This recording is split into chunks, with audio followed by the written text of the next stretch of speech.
Good morning student. जैसा कि आप लोगों को बता रहे थे, बिलियन चैप्टर, घोल चैप्टर बता रहे थे, जिसमें इसके घोल के बारे में उन्नयन बता रहे थे। एलिवेशन ऑफ बॉइलिंग पॉइंट, मतलब क्वथनांक का उन्नयन एक होता है, इसी के बारे में बताया जा रहा था। इसमें किसी वस्तु का क्वथनांक जो होता है वो अपने क्वथनांक से अधिक हो जाता है। उसमें एक सूत्र साबित किए थे। अब उसी पर एक न्यूमेरिकल देखते हैं।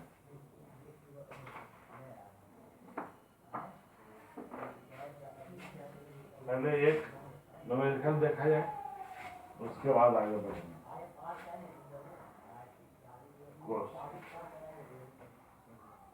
बैकमैन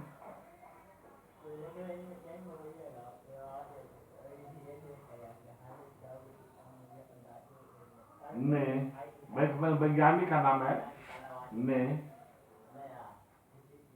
पाया कि 30.14 ग्राम ईथर में 1.065 ग्राम आयोडीन घोलने पर, आयोडीन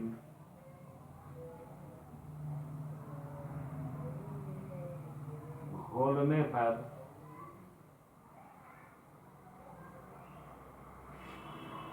द्रव का क्वथनांक,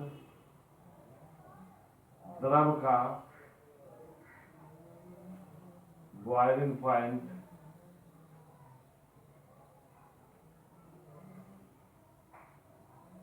द्रव का बॉइलिंग पॉइंट 0.296 डिग्री बढ़ जाता है, बढ़ जाता है। यदि अणु उन्नयन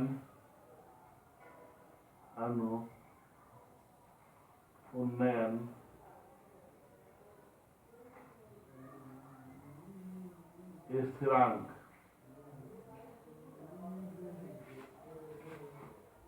2.11 प्रति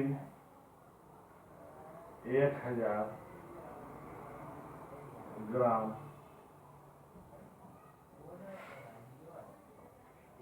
ईथर के लिए हो,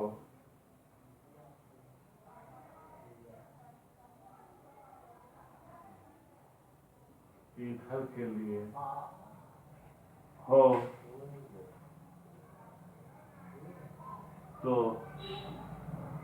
आयोडीन का मोलिकुलर मास ज्ञात। यही है सवाल, यही हो गया न्यूमेरिकल का सवाल, हो गया प्रश्न, हो गया। एक वैज्ञानिक है बैकमैन, तो इन्होंने पाया कि 30.301.14 ग्राम ईथर है, जिसमें 1.06 ग्राम आयोडीन घुला हुआ है। आयोडीन मतलब हुआ I2, घुला हुआ है। तो इसको घोल जब देंगे तो द्रव का जो बॉइलिंग पॉइंट है, क्वथनांक का जो उन्नयन है, वह 0.296 डिग्री सेल्सियस बढ़ जाता है। यदि अणु का उन्नयन स्थिरांक 2.11 प्रति 1000 ग्राम ईंधन के लिए है तो आयोडीन का आणविक द्रव्यमान ज्ञात करें। हम बताए थे आपको क्वथनांक के उन्नयन में कि यदि पानी का क्वथनांक 100 डिग्री है और उसमें कुछ ऐसा पदार्थ मिला देते हैं कि वह पानी अब 100 पर नहीं उबल करके 102, 103, 104 इत्यादि मान 100 से अधिक ताप पर उबलता है, तो क्वथनांक का उन्नयन हो गया। तो उससे संबंधित यहाँ नंबरकरण है। देखिए यहाँ 16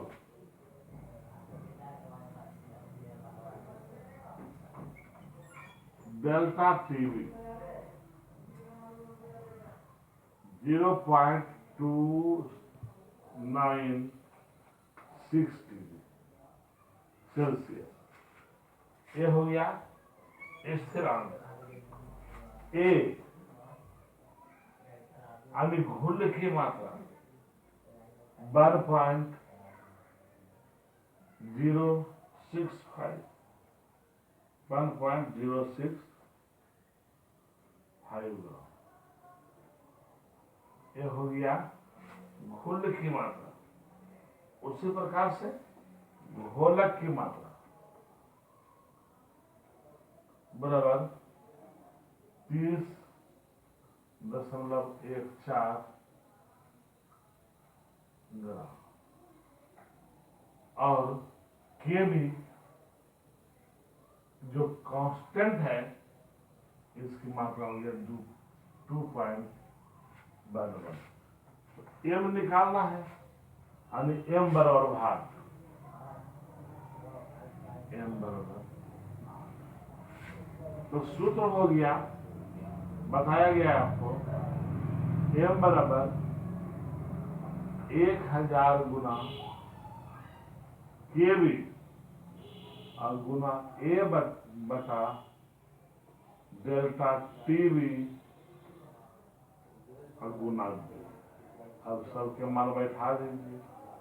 1000 के बी 2.11 गुना ए 1.05 और डेल्टा टीवी का मान हो गया 0.296 और गुना बी का मान हो गया 30.14। इतना हो गई। अब इतना को हल करना होगा आपको, जो काटना है वो काट लेना है, जो नहीं कटेगा वो मत कटेगा। देखिए सब दशमलव समाप्त रहेगी। ये 2 अंक के बाद दशमलव है, यहाँ भी 2 अंक के बाद दशमलव है, यहाँ 3 अंक के बाद है, यहाँ 3 अंक के बाद है, तो सब समाप्त हो जाएगा। यानी हो जाएगा 1000 गुना 211 गुना 1065 और बटा 296 गुना 314, ये भी हो जाएगा। जो कटेगा वो काट दीजिए। तो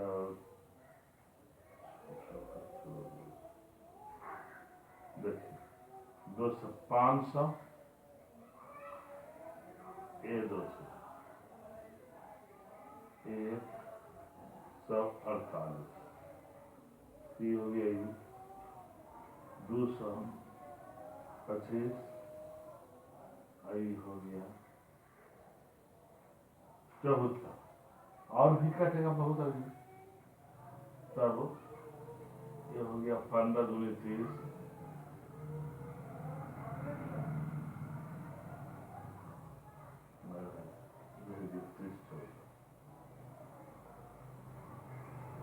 सबके गुना कर दीजिए, ऊपर ऊपर गुना कीजिएगा और नीचे नीचे गुना कीजिएगा। इतना गुना कीजिएगा तो आ जाएगा भागा देने के बाद। यही हो गया m का मान, ये हो गया, इसको बोलते हैं m का मान आ गया। देखिए समझिए इसको फिर से एक बार जान लेना है। एक वैज्ञानिक है बैकमैन, इन्होंने पाया कि 30.14 ग्राम ईथर में 1.065 ग्राम आयोडीन को घोल लिया जाता है। घोलने के बाद यही देखा गया कि उसके जो बॉइलिंग पॉइंट होते हैं, क्वथनांक होते हैं, वह बढ़ जाता है, और बढ़ करके 0.296 डिग्री सेल्सियस रहता है। तो अणु उन्नयन स्थिरांक यदि है 2.11 प्रति 1000 ग्राम ईथर के लिए, तब आयोडीन का आणविक द्रव्यमान ज्ञात करना होगा। तो यहाँ पर ही जो दिया हुआ है वैल्यू वो पहले हम लिख लिए, डेल्टा टीवी ये हो गया उन्नयन 0.296 डिग्री सेल्सियस, ए घोल की मात्रा 1.065 ग्राम, बी घोलक की मात्रा 30.14 ग्राम, के बी स्थिरांक 2.11 और m बराबर भाग ज्ञात करना है। सूत्र हो गया इसके लिए, आणविक द्रव्यमान ज्ञात करने के लिए बताया कि दिए थे कल हम, m बराबर 1000 गुना के बी गुना ए बटा डेल्टा टीवी गुना बी। अब मान समझ बैठा लिया यहाँ पर, 1000 है ही, के बी का मान 2.11, ए का मान 1.065, डेल्टा टीवी का मान 0.296 और केवी का मान 30.014।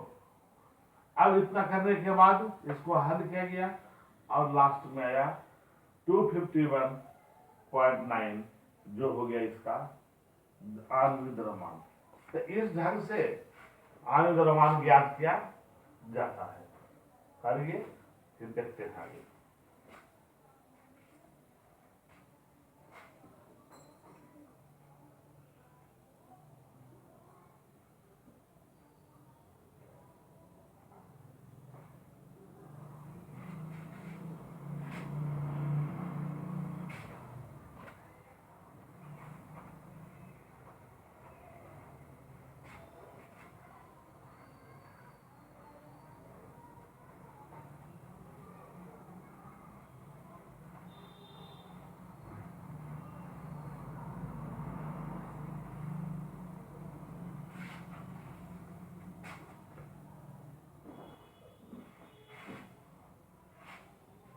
और देखिए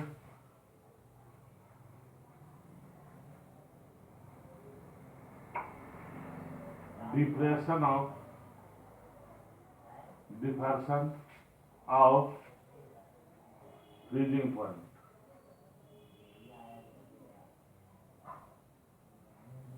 फ्रीजिंग पॉइंट, या इसका दूसरा नाम भी है क्रायो एस्को।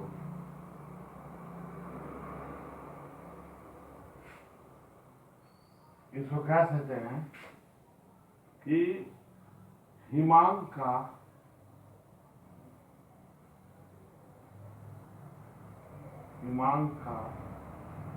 अवनमन। हिमांक क्या चीज है पहले समझना होगा। हिमांक कहते किसको है?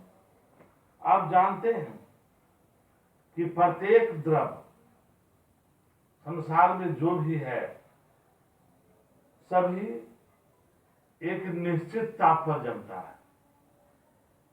जैसे जल का माना गया है कि उसका वह है जो 0 डिग्री सेल्सियस पर जमता है, हालांकि शुद्ध जल 4 डिग्री सेल्सियस ताप पर जमना आरंभ हो जाता है और 0 डिग्री जाते जाते यानी कम होते होते 0 पर जब पहुंचता है तो पूर्ण रूप से कम्पैक्ट हो जाता है। अब मान लीजिए कि जल है जो 0 पर जमता है। जमने के पहले आरंभ में जल में कुछ ऐसे पदार्थ मिला देते हैं कि वो 0 पर नहीं जमता है बल्कि और कम पर जमता है, -1, -2, -3, -4 पर जमता है। तो हिमांक में क्या हो गया, जमनांक में क्या हो गया, कमी आ गई। तो उसी को हम लोग कहते हैं हिमांक का अवनमन। यानी कहने का मतलब यह हुआ कि कोई भी जो द्रव होता है एक निश्चित ताप पर जमता है। इस निश्चित ताप को हिमांक कहते हैं। अब ये जान लीजिए कि इस ताप पर पदार्थ के ठोस और द्रव दोनों साथ साथ रहते हैं।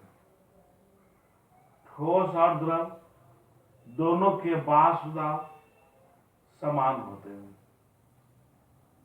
क्योंकि घोल का वाष्प दाब घोलक के वाष्प दाब से कम होता है, इसलिए उस घोल का हिमांक घोलक के हिमांक से कम होगा। एक क्लियर है। लेकिन अभी हम बताएं कि कोई द्रव एक निश्चित ताप पर जमता है। यदि उसमें कुछ ऐसे पदार्थ मिला देते हैं कि उस जमने का जो ताप है और कम हो जाता है, तब उसी ताप को हिमांक का अवनमन कहते हैं। तब देखते हैं प्रत्येक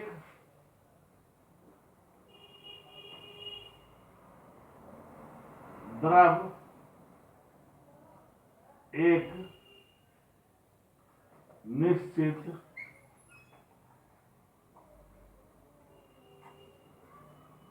ताप पर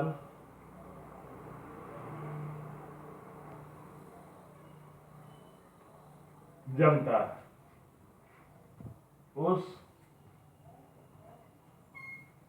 ताप को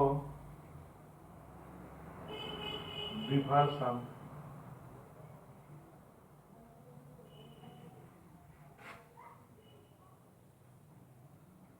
और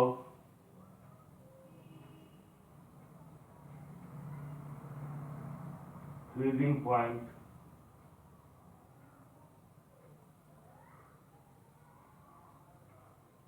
कहते हैं। ये तो हो गया परिभाषा, मतलब किसका, फ्रीजिंग पॉइंट का। डिफर्सन आप नहीं कहेंगे, इसको हम लोग क्या कहते हैं, फ्रीजिंग पॉइंट कहते हैं। फिर देखिए कि इस ताप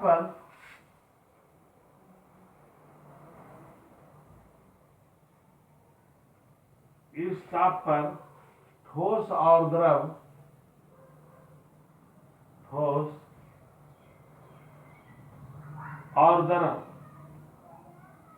दोनों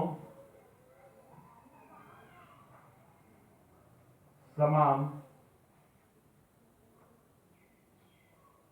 रहते हैं। ठोस और द्रव दोनों समान रहते हैं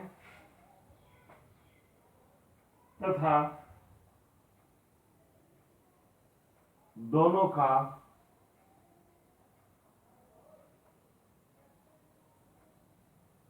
वाष्प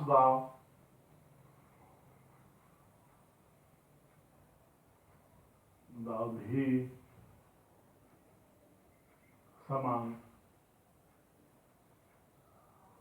होते हैं। यदि किसी द्रव में अवाष्पशील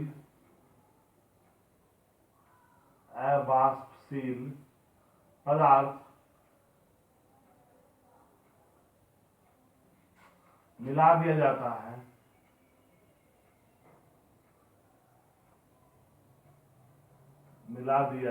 है, तब उस द्रव का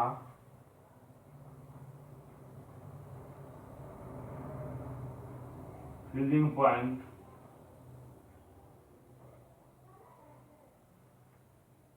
पॉइंट और कम हो जाता है, और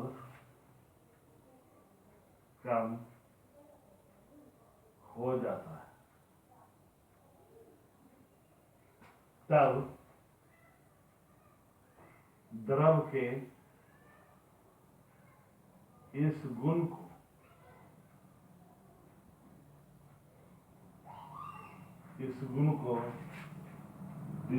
डिफर्सन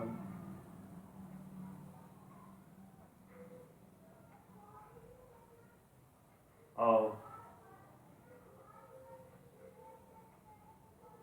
फ्रीजिंग पॉइंट कहते हैं।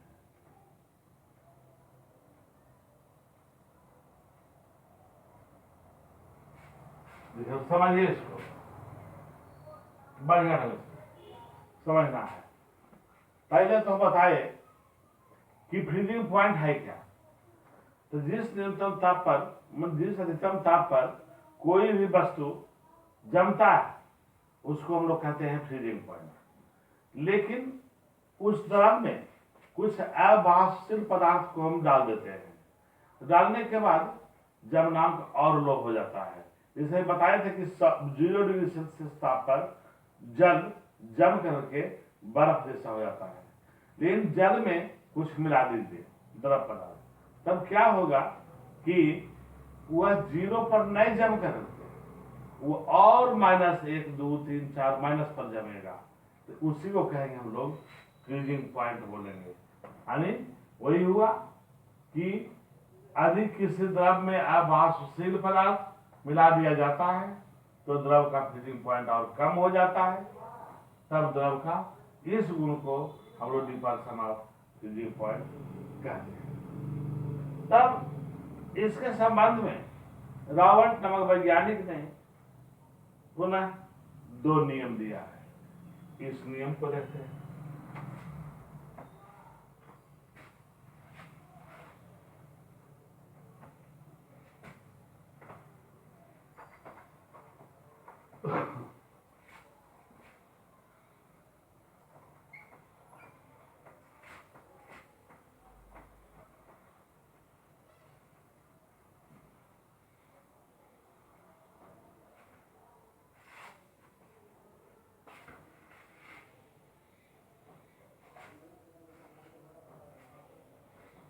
Raoult law.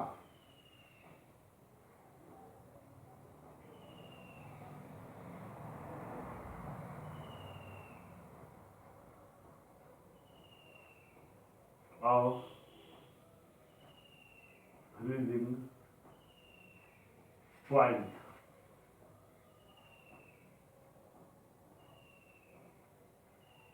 Freezing point डिफर्सन।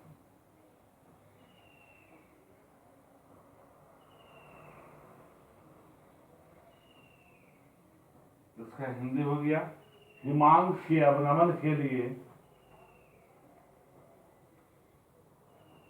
हिमांक के अवनमन के लिए राउल्ट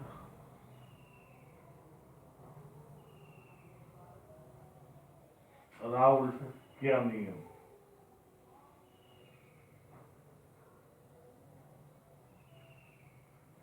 हिमांक के अवनमन के लिए राउल्ट का नियम, यही देखना है। राउल्ट का नियम देखना है हिमांक के अवनमन के लिए। हिमांक के अवनमन क्या चीज है इसको हम बता चुके हैं, लेकिन एक बार सुन लीजिए। अब हम जानते हैं कि कोई भी द्रव एक निश्चित ताप पर जमता है। जैसे हम बताए थे कि जल 100 पर डिग्री सेल्सियस ताप पर बर्फ जैसा कंपैक्ट हो जाता है। अब उस जल में कुछ अवाष्पशील पदार्थ मिला देते हैं, तो 100 पर नैजम करके अब वह पदार्थ 100 से नीचे -1 या -2 या -3 इत्यादि डिग्री सेल्सियस ताप पर जमता है। अब उसी को हम लोग कहते हैं क्वथनांक का अवनमन। तो इसका 2 नियम है।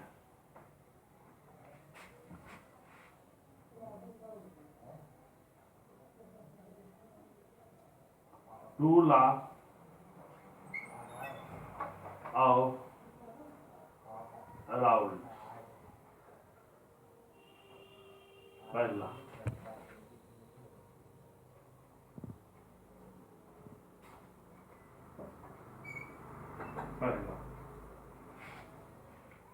किसी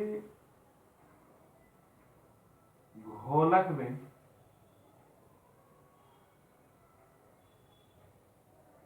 किसी घोलक में किसी घुल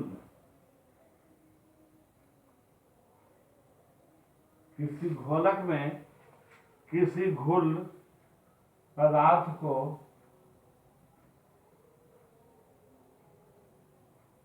घोलने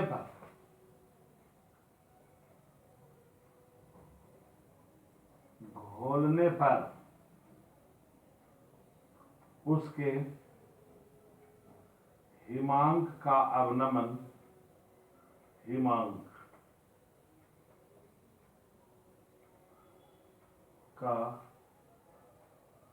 अवनमन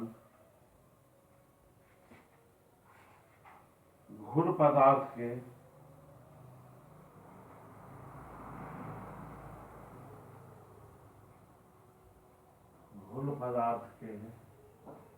सांद्रण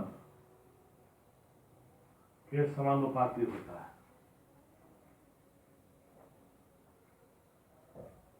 के समानुपाती होता है।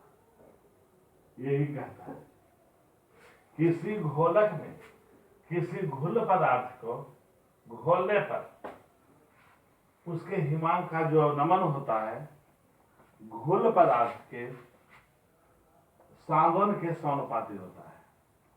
यानी the person of freezing point of solute is directly proportional to concentration of solution। यही कहता है कि कोई भी घोल लीजिएगा तो घोल में 2 चीज होगा, घोल और घोलक। तो कहता है कि किसी घोलक में किसी घुल को डालिएगा, डालने के बाद घोल दीजिए, उसको बढ़िया से घुल जाएगा, तब उसके हिमांक का जो अवनमन होगी वह घुल पदार्थ के सांद्रण का समानुपाती होगी।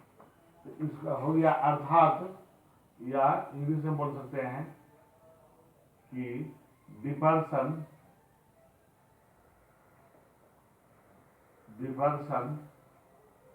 Of freezing point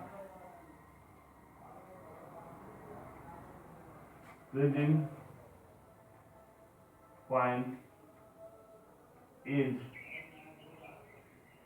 directly proportional to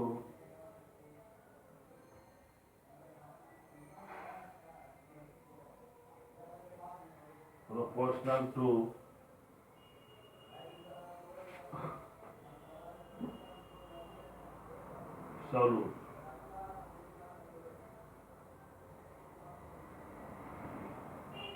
यही होगा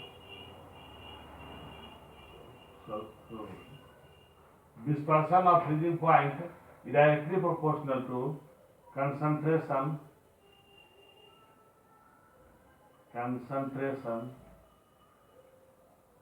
of solute in any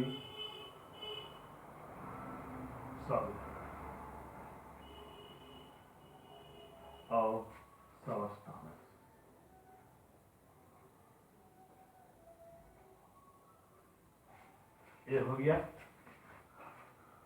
तब ये पहला नियम है कि कोई भी घोलक में, मान लीजिए फिर से, किसी भी घोलक में किसी घुल पदार्थ को घोलने पर उसके हिमांक का अवनमन घुल पदार्थ के सांद्रण के समानुपाती होता है।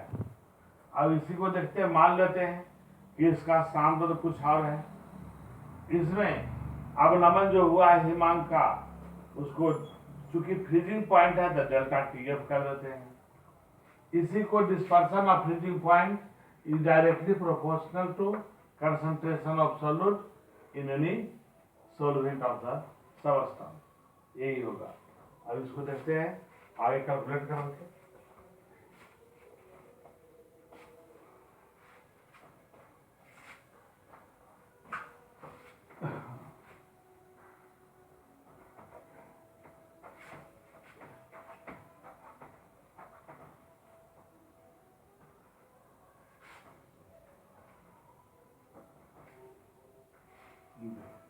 लेट माना कि डिफर्सन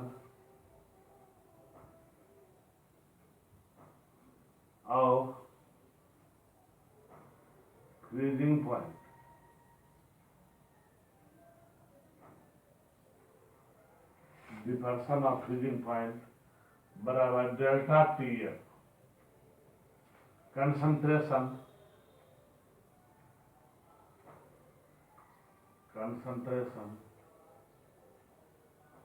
बराबर C F, then this law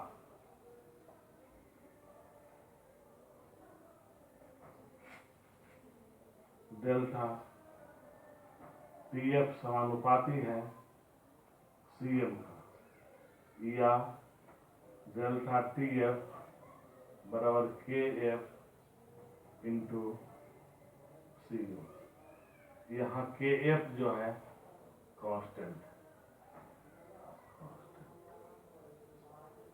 ये हो गया। और इससे मान लिए कि जो अवनमन होता है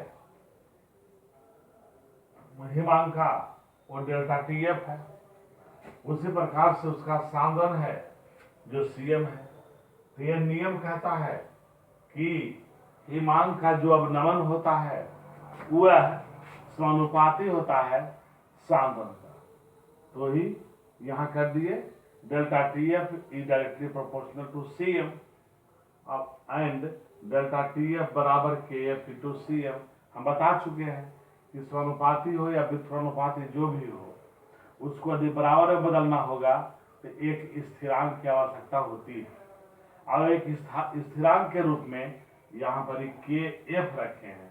बॉइलिंग पॉइंट 20 से शुरू होता है बॉइलिंग, तो वहाँ पर आप बॉइलिंग पॉइंट में के भी लिखे थे। और यहाँ पर होता है फ्रीजिंग, यानी हिमांक के फ्रीजिंग हम लोग बोलते हैं एफ, तो यहाँ पर ही के एफ लिखे हैं।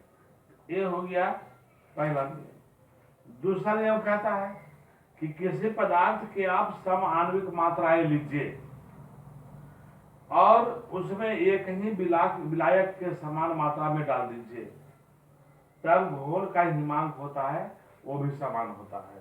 यानी समझ लीजिए बढ़िया से, 2 या 3 पात्र लीजिए, 2 या 3 पात्र में आप घोलक ले लीजिए समान मात्रा में। घोलक यानी पानी ले सकते हैं, या कहने मतलब ईथर ले सकते हैं। जो घुलने वाला है पदार्थ, जो घुलाता है दूसरे को, उसी को लेना है घोलक। 3 पात्र में ले लिए, मान लीजिए 1 लीटर पानी रख दीजिए, तीनों में पानी लिया।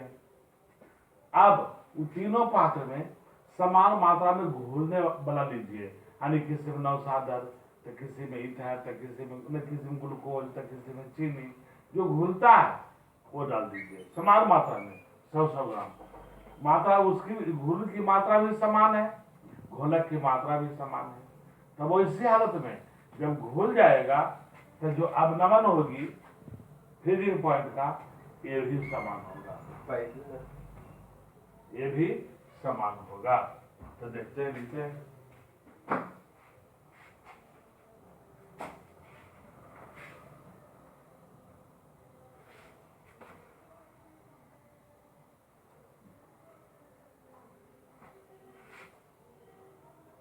सेकेंड,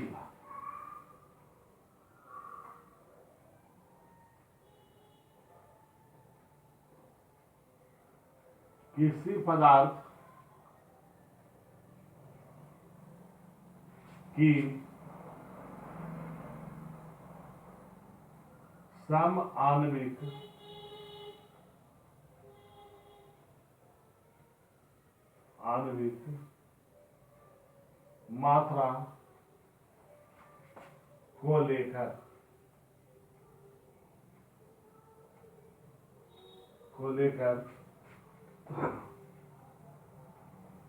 घोलक के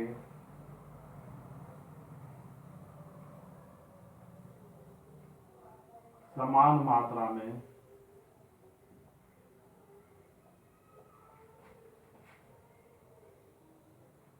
डालते हैं तब हिमांक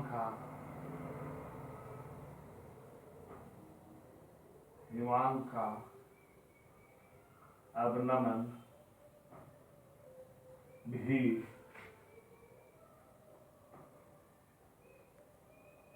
समान होता है। यही कहता है कि किसी पदार्थ के समआण्विक मात्रा को लेकर घोलक के समान मात्रा में डालते हैं तब हिमांक का जो अवनमन होता है वो समान होता है। जैसा कि आपको बताए हम कि कोई पदार्थ ले लीजिए, पदार्थ जो जिसमें घुलेगा, पानी है, 3 बाल्टी या 3 पात्र में 1-1 लीटर ले लिए और उसमें समान मात्रा में घोल लीजिए। 100 ग्राम किसी में चीनी, किसी में 100 ग्राम ग्लूकोज, किसी में 100 ग्राम कुछ और नौशादर को डाल दीजिए, बराबर मात्रा है, तो तीनों के हिमांक का अवनमन होगा वो समान होगा। ये 2 नियम इसमें भी कहता है। अब इसमें भी हम लोग निकाल सकते हैं आणविक द्रव्यमान।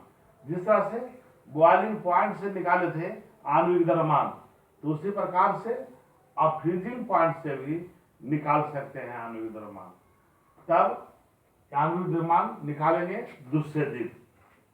तब आज इतना तक, जैसा कि आपको बता चुके हैं कि बायोलॉजी क्लास बहुत जल्द होगी, तो जल्द के मतलब शुक्रवार से बायोलॉजी क्लास होगा, तब तक के चैप्टर समाप्त भी हो जाएगी। शुक्रवार को यानी फ्राइडे को स्टार्ट होगी बायोलॉजी के क्लासेस। तब आप लोग यह जो पढ़ाया जा रहा है, क्लास हो रही है ऑनलाइन, ये ideal coaching centre Sohsarai United Bank का एटीएम के ऊपर स्थित है, उसी के सौजन्य से ये हो रहा है।